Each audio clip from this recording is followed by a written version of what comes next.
বন্ধুরা, আপনারা জানেন যে আজকে যিনি মুক্তি পেয়েছেন তিনি আজকে নতুন রাজনৈতিক নেতৃত্ব নয়, বরং এরশাদ বিরোধী আন্দোলনের এক কিংবদন্তি তুল্য ছাত্রনেতা, যিনি তৎকালীন যে সংগঠনে ছিলেন সেই সংগঠনের একেবারে সর্বোচ্চ পর্যায় পর্যন্ত তাকে অনুরোধ করেছিল আন্দোলন থেকে বিশ্বাসঘাতকতা করানো। কিন্তু সেদিনও তিনি যে নীতি নৈতিকতার বলিষ্ঠতা দেখিয়েছেন এবং জনগণের কাছে, সাধারণ ছাত্র সমাজের কাছে যে কমিটমেন্ট, সেই কমিটমেন্ট রক্ষা করতে গিয়ে তার সর্বোচ্চ ব্যক্তির কথাকে উপেক্ষা করে নৈতিকতার যে আদর্শ স্থাপন করেছিলেন সেদিন, সেখান থেকে তিনি বিচ্যুত হননি। সেদিন যদি তিনি ন্যূনতম সেই ব্যক্তির কথায় তিনি যদি কিছুটা সরে যেতেন, তাহলে এরশাদের পতন সম্ভব হতো না। সেই হাবিব রহমান হাবিব ভাই ক্রমাগতভাবে জাতীয়তাবাদী শক্তির সাথে সংশ্লিষ্ট হয়ে এমন এই ফ্যাসিবাদী সরকারের জুলুম নেই, নির্যাতন নেই যা তিনি ভোগ করেন। অসংখ্যবার কারাগারে, অসংখ্যবার তার উপর শারীরিক আক্রমণ, পাবনায়, ঢাকায়। তার বয়স, তার জাতীয় নেতৃত্বের অবস্থান অনুযায়ী এই পর্যায়ের একজন ব্যক্তিকে দলীয় সশস্ত্র আওয়ামী দলীয় সন্ত্রাসীরা যে আক্রমণ করতে পারে, এটা আমার চিন্তার বাইরে। সেটাও তার উপর হচ্ছে একাধিকবার দলীয় কর্মসূচি পালন করতে। তারপরেও এবারও তিনি আরেকটি দৃষ্টান্ত দেখিয়েছেন। এই আজ্ঞাবাহী আদালত, এই স্বৈরাচারী সরকারের চরম পদলেহী আদালত আমাদের নেতা, বিএনপি চেয়ারপারসনের উপদেষ্টা কাউন্সিলের সদস্য, পাবনা বিএনপির আহ্বায়ক, তাকে নতজানু হতে বলেছেন। তিনি যা বলেছেন তা সত্য এবং বিশ্বাস করে বলেছেন, এবং সেই বলাটা ছিল দেশনেত্রী বেগম খালেদা জিয়ার পক্ষে তার দৃঢ় অবস্থান। কিন্তু তার অদম্য মনোবল আদালত বিচলিত করতে পারে না। তিনি শাস্তি এবং নির্যাতন বরণ করে নিয়েছেন, কিন্তু তবুও তিনি যা বলেছেন, যেটি সত্য মনে করেছেন, সেইখান থেকে ন্যূনতম বিচ্যুত। আজকের রাজনীতির যে নৈতিকতার যে ঘাটতি, কথার সাথে কাজের যে ঘাটতি, সেইখান থেকে একটি উজ্জ্বল দৃষ্টান্ত হাবিব ভাই তৈরি করেছে। তারা প্রকাশ্যে কোনো কাজ করতে পারে না, প্রকাশ্যে কি করে মানুষের কাছে প্রতারণা করে। ওবায়দুল কাদের, হাসান মাহমুদ, এরা তাদের বক্তৃতায় বলেছেন অনেক কিছু তলে তলে, আর তলে তলে ওনারা দেশ বিরোধী, জনগণ বিরোধী ওনারা কাজ করেই যাচ্ছে, একের পর এক কাজ তারা করেই যাচ্ছে। সেই দিক থেকে বিবেচনা করলে আমি বলবো যে বিএনপির একজন কীর্তিমান নেতা হাবিবুর রহমান হাবিব আমাদের সকলের কাছে নৈতিকতার, আদর্শের, সত্যের এক আলোকবর্তিকা হিসেবে আজকের তার কারামুক্তিতে জাতীয়তাবাদী শক্তিকে আরো বেশি আমাদেরকে আনন্দিত, আমাদেরকে প্রেরণা দিয়েছে, আমাদেরকে উদ্বুদ্ধ করেছে। সামনের যে কঠিন যে লড়াই, সেই লড়াইয়ে বিজয়ী হওয়ার জন্য আমাদের নেতা কর্মীরা আরো উদ্বুদ্ধ হবেন, এবং তার যে এই রাজনৈতিক কর্মকাণ্ড এবং তার যে এই নিপীড়ন, নির্যাতন ভোগ করেও যে দলের পক্ষে, আদর্শের পক্ষে, নেত্রীর পক্ষে কিভাবে অবস্থান গ্রহণ করতে হয়, এই শিক্ষাটাও আমরা তার কাছ থেকে পেলাম। তার কারাগারে থাকা অবস্থায় যারা পাবনার নেতৃবৃন্দ যারা কাজ করেছেন, শিমুল ভাই, তুহিন, এখানে সবার নাম আমি বলবো না, যারা নেতৃস্থানে তাদের নাম বলবো, তারা দিন রাত পরিবারের সাথে খোঁজ নেওয়া এবং বিভিন্ন কর্মসূচি পাবনায়, যেখানকার তিনি নেতা, যেখানকার তিনি দায়িত্বরত নেতা, সেখানে তারা আমার মনে হয় কোনো কাজের ত্রুটি করেননি। গত রমজান মাসে বিভিন্ন কর্মসূচির মধ্যে পাবনা বেশ প্রাণবন্ত ছিল। পাবনার নেতাকর্মীরা অত্যন্ত কাজের মধ্যে, আমি বলবো যে এই হাসিনা সরকারের 7ই জানুয়ারি নির্বাচনের পরে যে স্থবিরিত করার চেষ্টা করেছে, কিন্তু নেতা কর্মীদের সংঘবদ্ধ ঐক্যবদ্ধ প্রচেষ্টার মধ্যে দিয়ে পাবনা জেলা স্বতঃস্ফূর্তভাবে তারা তাদের নেতার মুক্তির প্রহর করেছে এবং তাদের উপর অর্পিত দায়িত্বগুলো তারা পালন করে গেছে।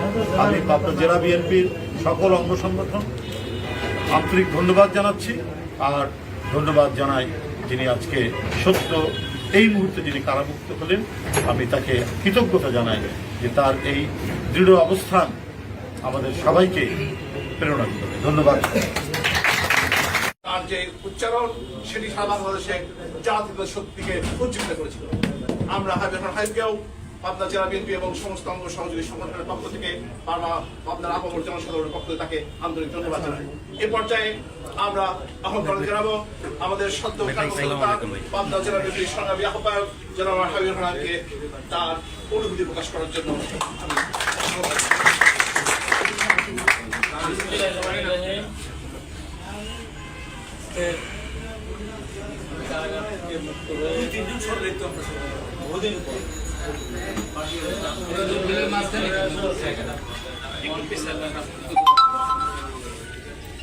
আজকে এখানে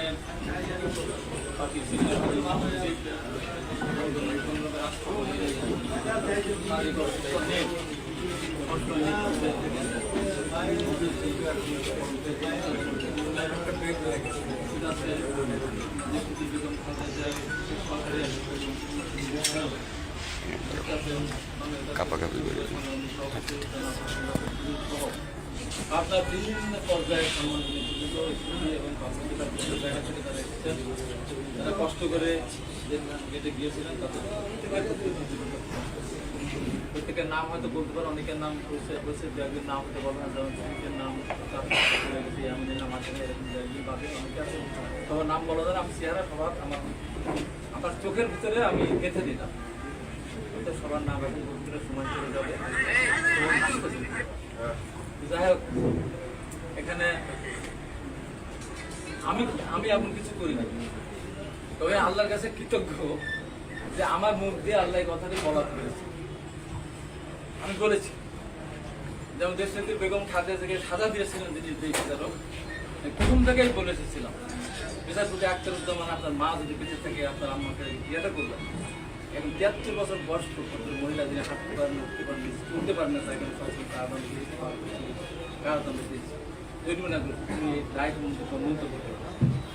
আপনার মা নিশ্চয়ই বলবেন তোমার মতো বিচারককে আমি পেটে ধারণ করে গর্ব অনুভব করতাম। আজকে তুমি জঘন্য যে কাজটি করেছো, একদিন বয়স্ক সাজা দিয়ে অন্যায় করেছো, তাতে আমি তুমি একটা কুলাঙ্গার, তোমার কুলাঙ্গার সন্তান কেমন এইটা আমি বলেছিলাম। এটাই আমাদের টেলিভিশনে দেখানোর পরে ওই জিনিসটা আমাকে দেখানো প্রেসিডেন্টের সামনে বলেছিলাম অসুস্থ ছিলেন, যে উনি গুরুতর অসুস্থ, আজকে তাকে সাজের জন্য পৃথিবীর কোন আদালত 1 সেকেন্ড সাজে না। আমাকে যে মামলা ম্যাডামের কোনো সিগনেচার নেয়, অ্যাকাউন্ট খোলার সিগনেচার নেয়, কিচ্ছু ঠিক না, তাকে আপনার সাজা দিয়েছেন মৃত্যুর সাথে মামলা দিয়েছেন। তাই আওয়ামী লীগ যতদিন বেশি ক্ষমতা থাকবে ততদিন আমাদের থাকবেন, যেদিন আওয়ামী লীগ ক্ষমতা থাকবে তার আগে যদি মরে যান তাহলে আপনার হার্ট টেস্ট করা হবে, আপনি করতে পারেন। এই তো দুটা কথা। আদালত আমার এই ভিডিও দেখানোর পর আমাকে আপনি শপথ বাক্য উচ্চারণ বলেন, এই কথাগুলো আপনি বলেছিলেন। আমি বলেছিলাম আমি শপথ বাক্য উচ্চারণ করে বলছি, এই কথাগুলো আমি বলেছি। আরও বলছি বেগম খালেদা জিয়া, তারেক রহমান, রহমান নামে যে সমস্ত মামলা দেওয়া হচ্ছে, অন্যায়ভাবে যে সমস্ত তাদের বিরুদ্ধে নিষেধাজ্ঞা উচ্চারণ করা হচ্ছে, এগুলো চলতে থাকে। আমি আবারও বলবো তাহলে আমার 100 বছর জেলা তাতে পড়া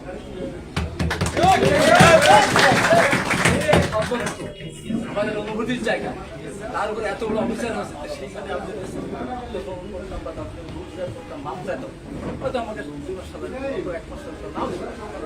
এবং আমাকে গ্রেপ্তারি পড়ানো বাংলাদেশ পাকিস্তান মেরে প্রথম যে আইজিপিকে নির্দেশ দেওয়া হয়েছিল যে কোনো মূল্যে আমাকে হাজির করতে এবং বাংলাদেশের যত প্রশাসন আছে, যত শুরু করে তাদের ছবি দিতে হবে। কোন ছবি? যে ছবিতে যে আমি লাইভে বলেছিলাম আমাকে ক্ষুধা লাগবে না, আইন প্রশাসনের লোকজনকে ক্ষুধা লাগবে না, যে কারণে ম্যাডাম খালেদা জিয়ার পক্ষে কথা বলেছিলাম, ম্যাডাম খালেদা জিয়াকে বিদেশে চিকিৎসা পাঠিয়ে দেন, তারেক রহমানের মধ্যে একটা দুবাজারে আপনার মিথ্যা মামলা প্রত্যাহার করেছেন। আমি নিজেকে কোর্টে হাজির হই, আমি পালিয়ে থাকি না, আমি ওখানে ঘোরাফেরা করি, পালিয়ে আপনার ধরে নিয়ে যান। যেহেতু আপনারা অত্যাচার করে মিথ্যা মামলা দিয়েছেন, আমি আপনার কথা আমি নিজে আত্মসমর্পণ করবো না, আমি আত্মসমর্পণ করি না। বন্ধু আপনারা জানেন যে আমাকে মিরপুর ডিভিশন থেকে আমাকে ব্যাগ গ্রেপ্তার করেছে। হ্যাঁ, আমি আজকে প্রকাশ্যে স্বীকার করবো এটা, যে আমার সাথে তারা ভালো ব্যবহার করে। এটা আমি যেহেতু আমার সাথে ব্যক্তিগত কার সাথে কি আছে না, তবে আদালতকে বলেছিলাম, মানে আদালত সর্বোচ্চ আদালত, আপনি যদি আমাকে সাজা দেন আমি খুশি হব, আপনি যদি আমাকে সাজা না দেন বাংলাদেশের কোটি কোটি মানুষ খুশি হবে। তবে আপনার কাছে আমার প্রশ্ন, আমার 4 বছরের 2 বছর আমরা 15 জন সাধারণ ভাই সহ আমি বেলাল এ সহ মনীষ সহ, এর উত্তর কে দিবে? এর উত্তর আপনার কাছে আমি চাই। কেন এই সাজা আমাদেরকে দেওয়া হলো? যেখানে গাড়ি পড়ে নাই, গাড়ির চেসিস নাম্বার নাই, গাড়ির নাম্বার প্লেট নাই, গাড়ির মালিক নেই, সেই মামলা আমাদের সাজা দিন। এই সাজা কে উত্তর দিবে? আমরা যারা মুক্তিযুদ্ধে গিয়েছিলাম, তারা হিন্দু বাজারে আওয়ামী লীগ করতো, সেটা বাড়ি বাড়ি গিয়ে তখন আর্মিরা কিছু অত্যাচার করতো। এখন সেই অবস্থা বাংলাদেশের প্রতিটি ঘরে ঘরে আজকে র্যাব পুলিশ, আজকে ডিবি পুলিশ, তারা গিয়ে বাড়িতে অত্যাচার করছে। বাপদের আমাদের সুন্দর বেড়ার একজনকে মেরেই ফেলেছে, বাপকে ধরতে, সেদিকে ধরতে গিয়ে বাপকে ওই তো বলেছিলাম এ কি অন্যায়। এই জন্য কি আমরা মুক্তিযুদ্ধে গিয়েছিলাম। তা আমি বক্তব্য বাড়াবো না, এইটুকু বলতে চাই, আমি বিশ্বাস করি জনাব তারেক রহমানের নেতৃত্বে, ম্যাডামের নির্দেশনায় এই সরকারের পতন আমরা ঘটাবো। এদের কোনো অধিকার নাই। আজকে থেকে আমি শুরু করবো, দরকার আবার চলে যাবো, সত্য কথা বলবোই। তবে শপথ দিয়ে বলছি, এই বাংলাদেশের মাটিতে এই আওয়ামী লীগ এমন শিক্ষা পাবে যা পৃথিবীর মানুষ দেখবে যে এত অত্যাচার হারাবেন না। আমাদের সুবিধা আছে, সুবিধাটা কি? আমাদের নেতা তারেক রহমান দেশের বাইরে থাকেন, ওনাকে মিথ্যা মামলা দিয়ে যত ইচ্ছে থাকে উনি গ্রেপ্তার করতে পারছেন না, উনি তো ওখান থেকে চালিয়ে যাচ্ছেন। আমি ওনাকে বলেছি, আমরা সব নেতা যদি কারাগারে চলে যাই, আপনি যদি বাইরে থাকেন আপনি একাই আন্দোলনকে চালিয়ে নিতে পারেন। হ্যাঁ, আমরা দৃষ্টিতে হয়তো আমরা এখন আপাতত দৃষ্টিতে আমরা দেখছি ওই ইলেকশন করে জয়লাভ করেছি। ইলেকশন মানে আওয়ামী লীগের কাউন্সিল হয়েছে, বিভিন্ন রাজনৈতিক দল যেমন কাউন্সিল অধিবেশন করতে হয়, এরকম বিভিন্ন রাজনৈতিক দল অংশগ্রহণ করেছিল। আওয়ামী লীগের কাউন্সিল অধিবেশন দিয়েছিল, আওয়ামী লীগের নির্বাচন হয়নি, তাই আবার যে উপজেলা নির্বাচন আছে, সেই নির্বাচন দলের সিদ্ধান্ত নিয়েছেন তারা তারেক রহমানের নেতৃত্বে সমস্ত রাজনৈতিক দল উপজেলা নির্বাচনে অংশগ্রহণ না করলে ইনশাল্লাহ বেশি দিন লাগবে না, 5 বছর প্রশ্নই ওঠে না। আল্লাহর উপর ভরসা রেখে বলবো, যত তাড়াতাড়ি এই দেশের মানুষকে আমরা তাদের যে অপকর্মগুলি আছে, আমার আজকে থেকে দায়িত্ব সমস্ত নেতাকর্মীদের সহযোগিতা নিয়ে এদের যে দুর্নীতির যে চিত্র, এই চিত্র যদি বাংলার ঘরে ঘরে আমরা পৌঁছে দিতে পারি, তাহলে বাংলার মানুষ অবশ্যই রাজপথে নেমে আসবে। আওয়ামী লীগ বলে বিএনপি কোথায়, বিএনপি কোথায়, বিএনপি খুঁজে পাওয়া যায় না। আরে বিএনপিকে খুঁজে পাওয়া যায়, আপনারা কোথায় থাকেন? আপনারা কোথায় থাকেন? নির্বাচনটা করলেন এত ঢাকঢোল কিনে, কয়টা ভোট পেয়েছে? ওই যে কতগুলি সুন্দর ভোট পেয়েছে, ভোট কেন্দ্রের মানুষ যায় নাই। আপনারা সেইভাবে আজকে দেশ পরিচালনার মিথ্যা মিথ্যা লজ্জা করেন না, প্রতিদিন এত মিথ্যা কথা বলেন। আমি বলে শেষ কথা বলতে চাই, ভাই এদের কি বিচার হবে জানেন? এদের বিচার হবে আল্লাহ পাক যখন আমরা মারা যাবো, আমরা মুসলমান জীবন বিশ্বাস করি, তারা হিন্দু বর্ণ ধর্ম তাও তো বিশ্বাস করে একটা, আমরা যারা আখিরাত বিশ্বাস করি, হাসর যারা বিশ্বাস করি, আমরা হাসরের ময়দানে সবাই যাবো সেদিন। আল্লাহ পাক সমস্ত মানুষের বিচার করবেন, যারা ভালো কাজ করেছেন তাদের তুমি এদিকে যাবে, যারা খারাপ কাজ করেছেন তাদের জাহান্নামে পাঠাবে। দেখা যাবে হাজার হাজার না কয়েক কোটি মানুষ দাঁড়িয়ে আছে, বেহেশতেও যাচ্ছে না, দোজাকেও নিচ্ছে না, তো তার ভিতরে একজন খাঁটি যে তার একদম শক্ত একদম ফেরদৌসে যার সুযোগ হয়েছে, হে আল্লাহ একটা কথা আপনাকে জিজ্ঞাসা করবো কি, যে আমরা তো বেহেশতে গেলাম ভালো কাজ করেছি বলে, এদের পাঠালেন তো ওরা খারাপ কাজ করে বলে, এরা কারা? বলে ওরা জানো না, ওরা বাংলাদেশের মানুষরা আওয়ামী লীগ করতো, হয়নি, ওরা এত অন্যায় করেছে, ওদের বিচার আগে করবো, তারপরে আমার সাথে যে অবিচার ওরা করেছে, আমার ন্যায় নিতে মানে নাই, তারপরে ওদের সাথে দেবো, সমাজের ভিতরে ওরকম দাঁড়ায়। এই হবে আওয়ামী লীগের পরিবেশ। ভয়ের কোনো কারণ নেই, ইনশাল্লাহ জেলখানায় ছিলাম, ওটাকে বাড়ি মনে করেছে, আসতে আমার কষ্ট হয়েছে, বলতেছিলাম খুব কষ্ট লাগে, তোমাদের ছেড়ে চলে যাচ্ছে, সুন্দর জায়গা, এত বড় বাড়ি আমার, সেকেন্ড হোমে ছিলাম, মানুষ আল্লাহ বললো সেকেন্ড হোম করে কোথায়? ওই মালয়েশিয়া, তারপরে বেগম পড়া করে, আরে ওটা তো আমাদের সেকেন্ড হোম, মাঝে মধ্যে আমরা ওখানে যাবো, আমাদের বাড়িতে যাবো না, আমরা যাবো।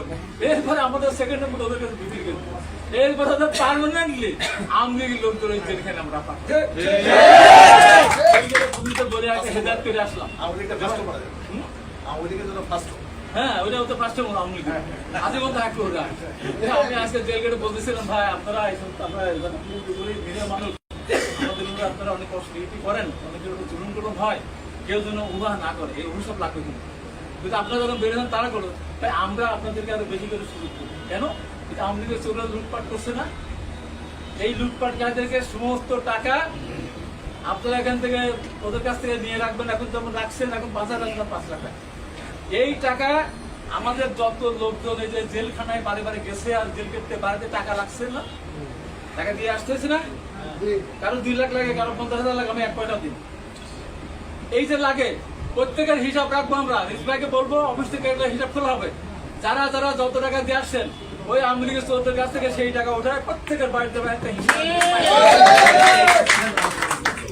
আমি আমার বক্তব্য না বাড়িয়ে আপনার এসেছেন, আবারও আপনাদেরকে ধন্যবাদ জানাচ্ছি, কৃতজ্ঞতা জানাচ্ছি।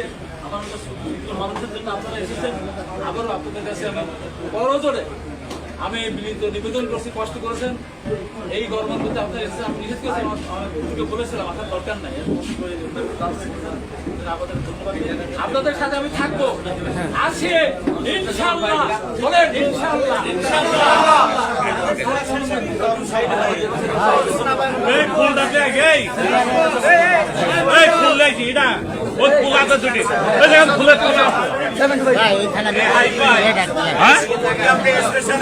না না ভাই,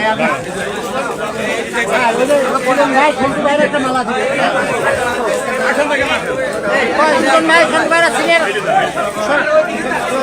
আমরা সমমেরা দিয়ে একটা সবাই মিলে দেন, সবাই মিলে দেন।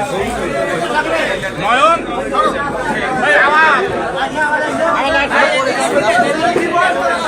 আমার এই শত পৌরসভার চলে আসো।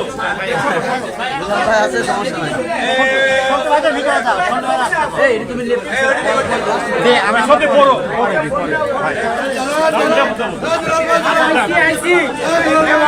দাঁড়ান দাঁড়ান দাঁড়ান ভাই রকি ভাই দেন, সিনিয়রের সাথে নন কো নন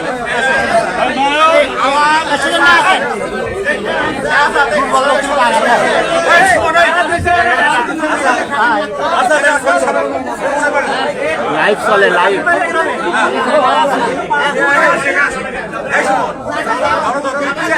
নয়ন ভাই, নয়ন ভাই,